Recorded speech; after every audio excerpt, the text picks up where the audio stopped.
இன்னொன்னும் பேசுறார், சிந்திச்சு பாருங்க. 7.5% இடஒதுக்கீடு, உள் இடஒதுக்கீடு கொண்டு வந்தோம். அந்த 7.5% உள் ஒதுக்கீடு மூலமாக இதுவரை 2818 மாணவ மாணவிகள், அரசு பள்ளியை படித்த மாணவர்கள் மருத்துவராக இருக்கிறாங்க. இது சாதனை.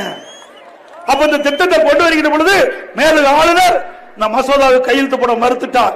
அதன் அடிப்படையில் இன்றைக்கு இந்திய அரசியல் அமைப்பு சட்டம் 162வது பிரிவை பயன்படுத்தி உத்தரவு போட்ட ஒரே முதலமைச்சர் நான் தான். ஐயா, இவ்வளவு வீரம் பேசுறீங்களா?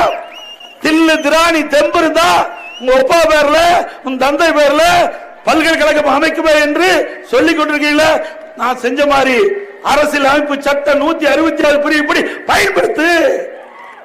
அந்த தில்லு உனக்கு இல்ல, பொம்மை முதலமைச்சர். அப்போ பாரதிய ஜனதா கட்சியோட நாங்க உறவா இருந்தோம். அப்படி இருந்தும் கூட மேதகு ஆளுநர் அவர்கள் 7.5% உள் இடஒதுக்கீடுக்கு அவர் மறுத்தார். அதை சாதனை படைத்த அரசாங்கம் அதிமுக அரசாங்கம். ஸ்டாலின் அவர்களே, எங்களை பார்த்தா எடப்பாடி பழனிசாமிக்கு படிப்பு கசக்குன்னு சொல்ற, இது நாட்டு மக்களுக்கு தெரியாத இருந்தது. நன்றி தெரிவித்ததுக்கு நன்றி ஸ்டாலினுக்கு.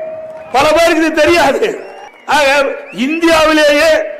இந்தியாவிலேயே எந்த ஒரு முதலமைச்சரும் இந்திய அரசியல் அமைப்பு சட்டம் 162 பயன்படுத்தினதே கிடையாது. இதுவரைக்கும் பயன்படுத்தல.